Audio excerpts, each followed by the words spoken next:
We have a really wide variety of people that use our services. We have some very high-functioning people who have university degrees, and for one reason or another have fallen into difficult times. And sometimes those are life circumstances, sometimes those are injuries and illnesses. We've had people who have had no good days and were small business owners.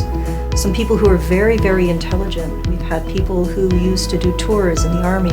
We've also had people who have always known poverty in their whole life, and that's the way they were brought up. We have people who are on disability in a permanent manner. We have seniors, we have very, very young teens, and we also have people who are new to our country. And so a lot of times people come in and think they don't fit, and I'll just say, you are still yourself, and that's a very important key. I hear all kinds of stories from all different walks of life, all kinds of different situations.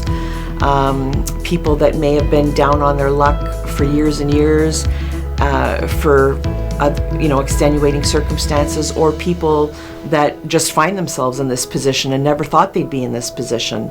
So not only do we determine whether they qualify for our services, but we can also direct them to other community resources that they may find helpful for them in their situation. I feel good about what I do when I see the clients leaving here feeling better than they did when they walked in.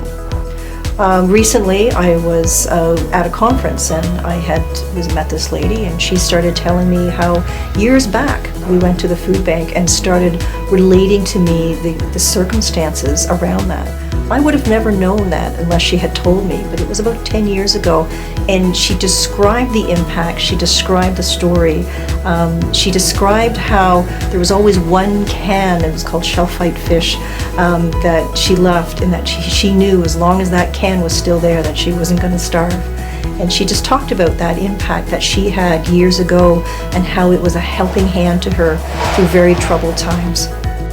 My role here for the clients is somewhere between a social worker and a pastor.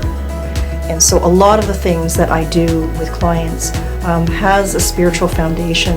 And so that comes into play for people that are really, really struggling, is that we want to minister to people and help them physically with food. We want to help them emotionally with conversation. We want to help them friendship. We want to give them more resources, but we also want to minister to the soul as well. And that's a very key point of what we do.